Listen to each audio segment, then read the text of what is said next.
তামিলনাড়ুর কারুরে জনসমাবেশে ঘটল মর্মান্তিক দুর্ঘটনা। রাজনৈতিক সভা দেখতে গিয়ে পদপিষ্ট হয়ে প্রাণ হারালেন 41 জন মানুষ, আহত হলেন শতাধিক। ঘটনায় দেশ জুড়ে নেমে এসেছে শোকের ছায়া।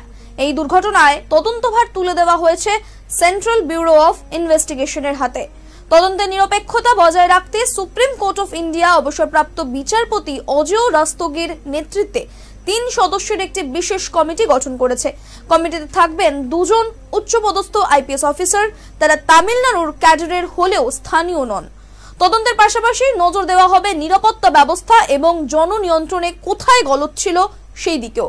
কারণ অনুমতি ছিল 10,000 মানুষের, কিন্তু জমায়েত হয়েছিল 30,000-এরও বেশি মানুষের। দেরিতে সভাস্থলে পৌঁছানোর ঠাসাঠাসি ভিড় আর হঠাৎই হুড়োহুড়ি এই বিপর্যয়ের কারণ হয়ে দাঁড়িয়েছিল। এখন প্রশ্ন উঠছে, কিভাবে এমন এক ভয়াবহ ঘটনা রোধ করা যেত এবং কে বা কারা এই অব্যবস্থার জন্য দায়ী? এই দুর্ঘটনার তদন্তের জন্য সর্বোচ্চ আদালত যে পদক্ষেপ নিয়েছে সেটি নজিরবিহীন বলেই মনে করছে বিশেষজ্ঞ মহল। আদালত জানিয়েছে, রাজ্য পুলিশের বাইরে গিয়েই তদন্ত প্রক্রিয়া চালানো হবে, যাতে কোনো প্রকার রাজনৈতিক বা প্রশাসনিক প্রভাব না পড়ে। 3 সদস্যের কমিটি ঘটনাস্থলে প্রতিটি ভিডিও, সাক্ষ্য এবং নিরাপত্তা নথি খতিয়ে দেখবে। একই সঙ্গে কমিটি ভবিষ্যতে এমন ঘটনার পুনরাবৃত্তি যাতে রোধ করা যায় সেদিকেও কিন্তু সুপারিশ দেবে। তদন্তের সময়সীমা নির্দিষ্ট করে দেওয়া হয়েছে, যত দ্রুত সম্ভব রিপোর্ট জমা দিতে হবে আদালতে। তদন্তকারীরা বলছেন, সভাস্থলে মানুষের নিয়ন্ত্রণে একাধিক ত্রুটি ছিল।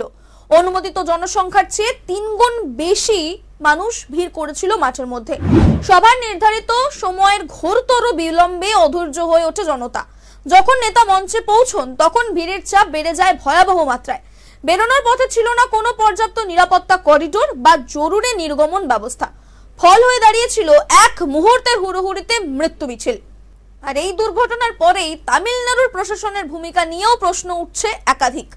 বিশেষজ্ঞরা বলছেন, বড় জনসভায় ভিড় নিয়ন্ত্রণে আগাম নিরাপত্তা পরিকল্পনা ও রিয়েল টাইম ম্যানেজমেন্ট অপরিহার্য। ঘটনার পর রাজ্য জুড়ে শোকস্তব্ধ পরিবেশ তৈরি হয়েছে। নিহতদের পরিবারকে ক্ষতিপূরণের ঘোষণাও করা হয়েছে। তবে শুধু আর্থিক সহায়তা নয়, এই ঘটনার দায় ঠিকভাবে নির্ধারণ এবং ভবিষ্যতে নিরাপত্তা মানদণ্ড কড়াকড়িভাবে প্রয়োগ করাই এখন সবচেয়ে বড় চ্যালেঞ্জ। কারুরের এই দুর্ঘটনা শুধু একটা রাজনৈতিক সভার ট্র্যাজেডি নয়, এটি প্রশাসনিক ব্যর্থতা ও নিরাপত্তা ব্যবস্থার গলদকে উন্মোচন করছে। যেখানে অনুমতি ছিল 10,000 মানুষের, সেখানেই 30,000-এরও বেশি মানুষের জমায়েত। এমন পরিস্থিতিতে বিপর্যয় যেন সময়ের অপেক্ষা ছিল মাত্র। তদন্ত এখন সেন্ট্রাল ব্যুরো অফ ইনভেস্টিগেশনের হাতে। তবে শুধু দোষীদের চিহ্নিত করাই নয়, ভবিষ্যতের জন্য নিরাপত্তা নীতির রূপরেখা তৈরি করাও হবে বড় কাজ। বড় জনসভা মানেই জনতার আবেগ ও ভিড়, কিন্তু তার সঙ্গে থাকতে হবে কঠোর নিরাপত্তা প্রস্তুতি, নইলে এই ধরনের ট্র্যাজেডি আবারও ফিরে আসতে পারে। কারুরের এই মর্মান্তিক দিনটি তাই একদিকে যেমন শোকের, অন্যদিকে এটি একটি সতর্ক বার্তাও। জননিরাপত্তা কখনোই গৌণ হতে পারে না।